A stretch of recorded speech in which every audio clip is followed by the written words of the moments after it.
The spawn room challenge is without a doubt one of the hardest challenges you can do in all of COD Zombies. The whole time you just have weak little starting guns and the zombies are just gonna keep getting stronger and stronger, eventually to the point where you basically can't even kill them anymore. A few days ago I attempted this challenge on Shadows of Evil, which is one of the hardest maps to do it in. I tried my absolute best to hit at least like round 20 and it didn't go too well.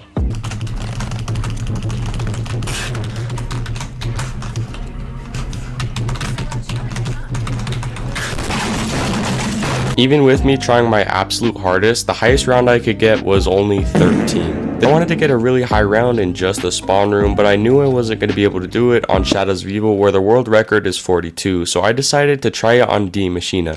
I have attempted this before and my highest round was only about 25, but this time I wanted to try and hit at least round 50. One of the many nice things about this map being on Cold War is that we get to actually choose the weapon that would best fit just the starting room challenge. And the weapon I decided to go with is these little Sai swords because my thought process was that with this little melee weapon I would be able to run super quick.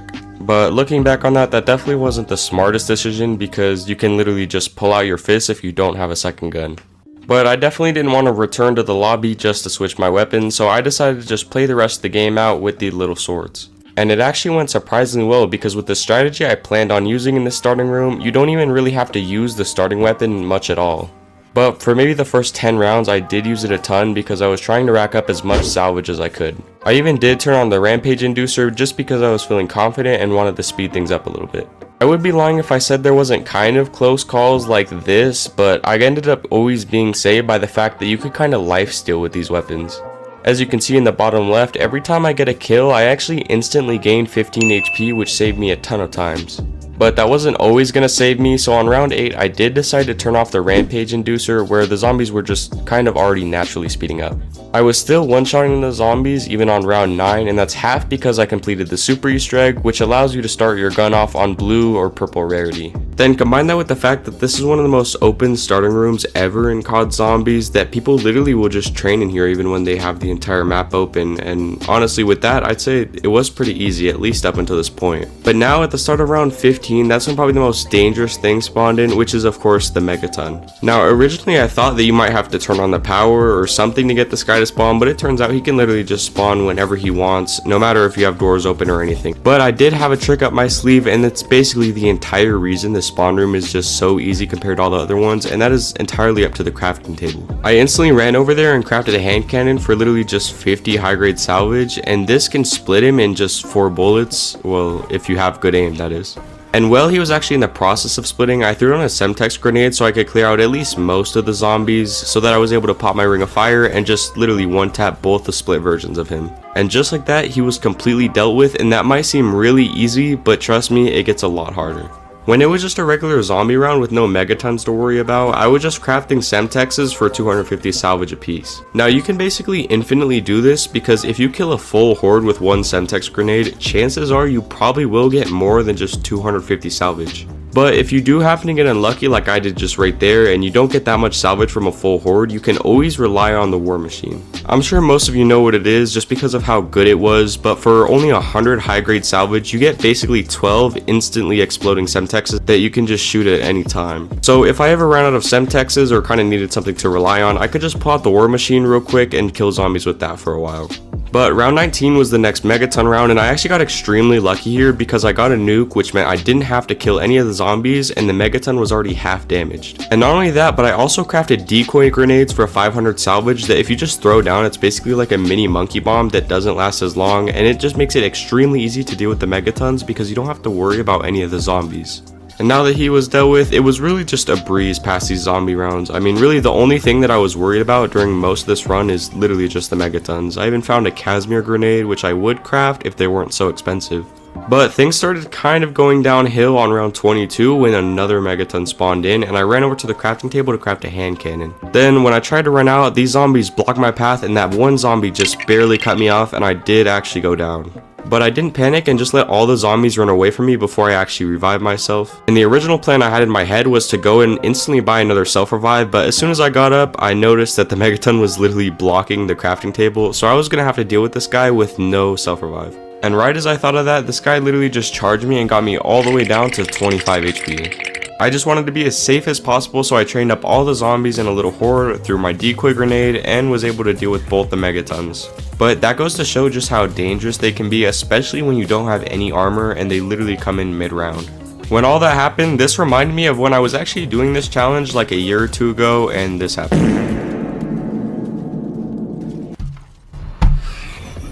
So yeah, ever since then, I've kind of tried to keep my distance from them and always keep a self-revive, at least when I'm trying to kill them. Then on the next round, a snowstorm came in, which really isn't that big of a problem, but it kind of makes you need to be more careful on getting cornered because a zombie could just jump out in front of you if you're not paying attention, and it makes it kind of harder to see. But it helped that I was just training more in the middle of the starting room and not near any of the barriers where a zombie might just suddenly appear out of the corner of my eye or something.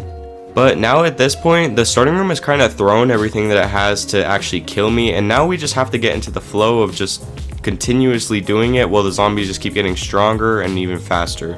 But I definitely wasn't in this flow because as I was killing the megatons, a zombie just popped out of nowhere and kind of blocked me, which ended up getting me down to 6 HP, which was really scary. Now on round 30, another megaton came, and I'd say I was really starting to get the hang of it. I used my decoy to distract all the zombies as always, and then just one-tap both the split megatons and even killed the horde of zombies when I was done. Now, jumping all the way to round 38, it really started becoming obvious that the zombies are getting a whole lot faster, and without stamina up in this game, it's kind of just painful to train on some of the later rounds. But I would almost always have to run in between little gaps of zombies and just slide to get a little bit more speed than they have. And even things like this can happen where zombies just keep coming out of the barrier when you don't expect it, and I could have very easily gotten trapped and even died right there. Right here, I was just shooting at my war machine clearing out a horde, but that's when a bunch of zombies were still literally just like 1 HP standing up and instantly got me down to 15 HP, which would have killed me if I didn't have armor. And that's why it's super important to always have armor, even though you can't guarantee it, just the zombies literally sometimes drop it, so you have to be more careful if you don't have any armor. And also, the reason I actually went into that horde to melee that one zombie is something really weird that I never knew about, but when you like use an explosive on a horde or something and it leaves those 1 HP zombies, what I found is that if you go up and kill one, then they'll almost always drop any kind of power up. But the round after that was a megaton round, and I was actually killing him during an insta-kill, so I was able to do double damage to him, which was super nice, and I dealt with him pretty easily. But the sad part is when I went back to the crafting table to re-pick up my war machine, I literally died to 2 zombies because they trapped me. This is quite literally the best place I could have died though, because I just got up, threw a decoy grenade, and bought another self-revive like nothing even happened. As you can see in the top right, I made it all the way to round 49, but this is when something absolutely tragic happened. You see, I was just about to shoot the horde with the war machine and everything, but at this exact moment, my PlayStation just was gone. And it turns out my PlayStation literally just overheated at this time, and it was literally the worst possible time. On round 49, I was about to complete it. The way I usually fix it to not overheat is by dusting it out every once in a while, but I guess I just hadn't dusted it out, and this was the time it just had to overheat. Not gonna lie, it was so tempting to just give up right now, but I really didn't want to, so I just, of course, dusted out my PlayStation and went straight into another game. In this game, I was off to a terrible start, and I'm not even sure what caused it, but my running was like glitched out where I kind of couldn't just push forward on the joystick to run, but I actually had to move backward and then back forward to run again, and that caused me to go down right here. And it was just to 1 zombie, of course, which was the cherry on top. But I persevered, got through the first megaton round, and also bought a brand new self-revive. Later on in that game, on round 33, I had the rampage inducer activated to kind of hurry through the rounds, and this is what happened.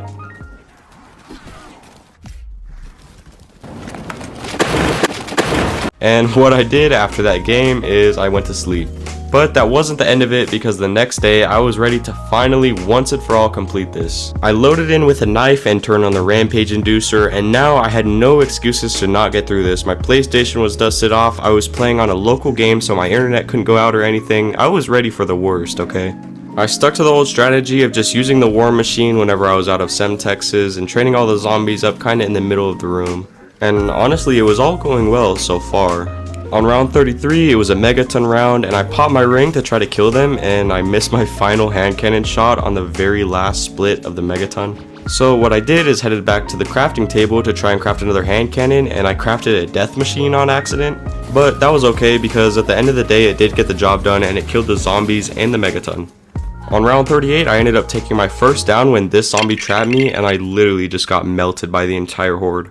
But as always, I just prioritized heading over to the crafting table and got another self-revive. Then on round 44, when I was running up to craft the hand cannon because of the megaton, he literally just shot all his stuff at me and I was one tap. But with the same strategy of just literally throwing a decoy grenade and shooting him, I was okay. After all that though, the final horde of round 48 was dead and it was time to just do one more round until the challenge was completed.